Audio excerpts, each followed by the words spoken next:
Welcome to our 3-minute therapy podcast, which we have almost every week. And with my partner, Mick Berry, Hi. who is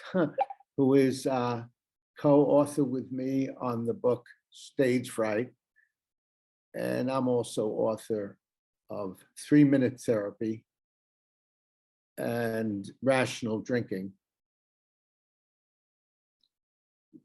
We discuss subjects related to REBT, rational emotive behavior therapy, which was developed by Albert Ellis, a groundbreaking approach to therapy, and now it's come to be called cognitive behavior therapy, but it's largely the same idea. And the idea is that our emotions don't come from our situations. It's not what we find ourselves in, like being fired or being rejected or having an important interview coming up that makes us depressed or anxious or angry or guilty, but rather it's our thinking.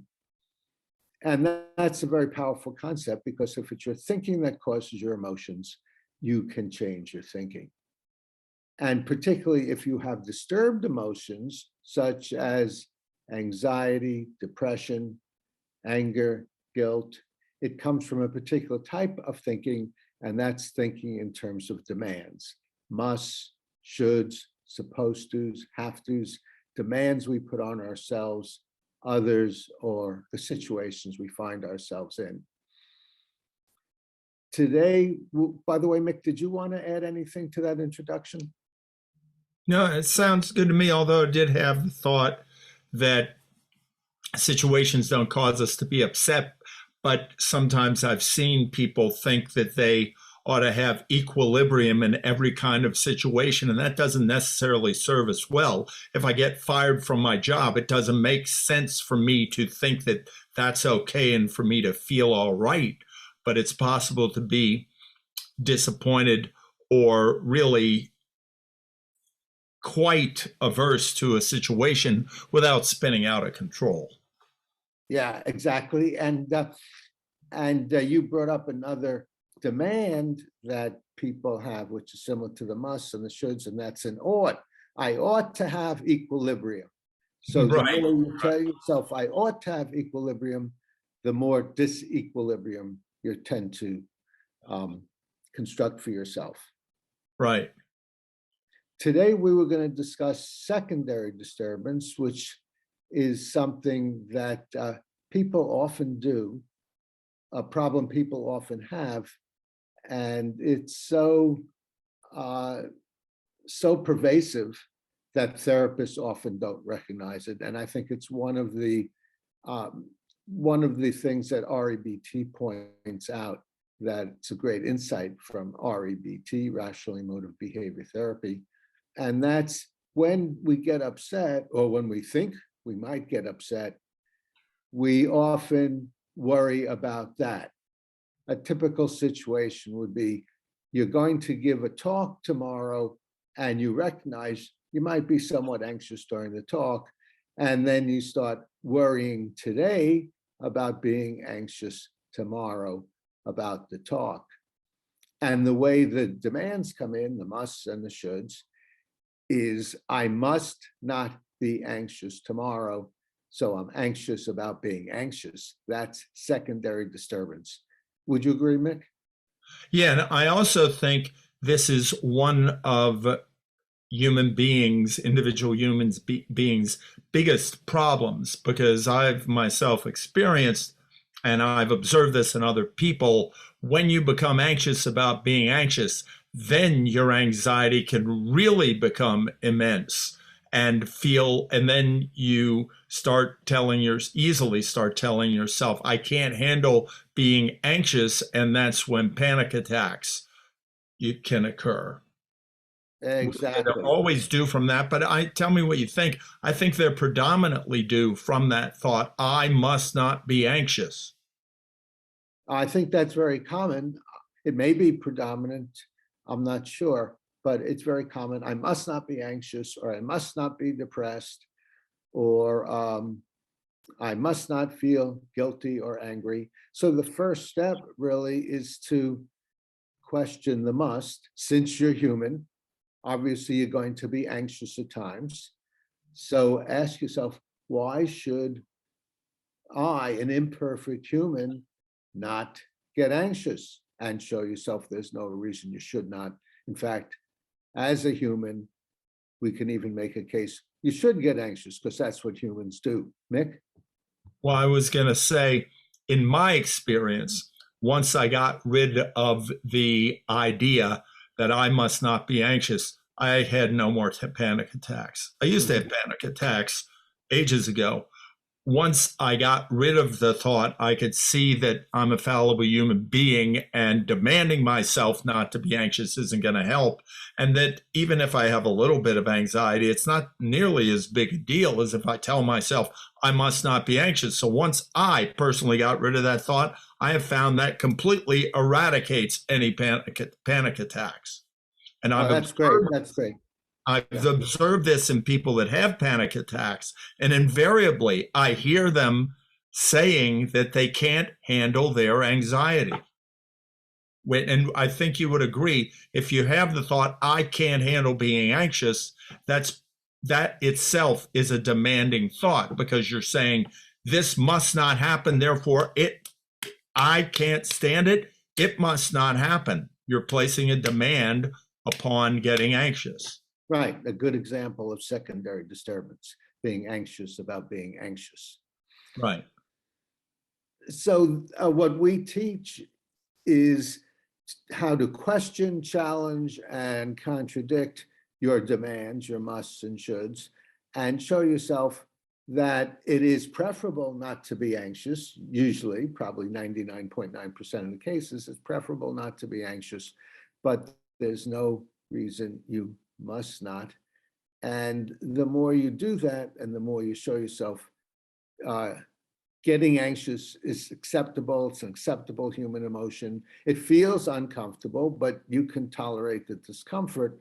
The more you show yourself of that, the better you'll tend to do. And Yeah. And I also think people sometimes confuse this approach with advocating to resign yourself to being anxious, which is not the case in the least bit. It's to avoid escalating the anxiety by telling yourself that you must not get anxious. Then once you don't escalate the anxiety, I know we're talking about secondary disturbance here, but when you conquer the secondary disturbance, then you're able to address the primary disturbance and get rid of anxiety altogether. Yes, yes. And that's something we do address, Mick and I address in our book, Stage Fright. Also, I have a book, 3-Minute Therapy, and it has a few chapters on anxiety, panic attacks, which might be of interest. Albert Ellis, the founder of this approach, has written over 80 books. You can find most of them on Amazon. Mick, did you have any final words? Are we done? We're close to being done. Yeah, unless you had more to say. What's that? Unless you wanted to add anything. Well, I wanted to say, what do people do to avoid having secondary disturbance? Because we can point out that it isn't beneficial and we'd all like to avoid it. So what do people do? But maybe I can answer that myself by saying to yourself, first of all, recognize that telling yourself, I must not get anxious, is not helpful. And then start to look at this and accept yourself as a human being capable of making him or herself anxious, and accepting that if you are anxious, you're not going to blow up, you're not going to fall apart. It's something you want to get rid of. But telling yourself you must not do it isn't going to help. And so being able to live with the anxiety, I remember, Michael, you once gave me a homework assignment. I was having anxiety about a particular woman I was infatuated with. You said, well, get rid of the secondary anxiety. Just live with the anxiety for 24 hours. It's your goal to have anxiety for 24 hours to prove that you can stand it, before you try to get rid of the primary anxiety even. Yeah, yeah. Is Good there point. anything you would advocate that people do to get rid of the secondary anxiety rather than just simply recognize that we can get rid of her, that's not good for us? Yeah, well, in addition to what you said, Mick, accept yourself with anxiety. You're not a bad person because you're anxious. There's no reason you must not be anxious. Also, some people upset themselves about being anxious, not so much about themselves, but about their situation.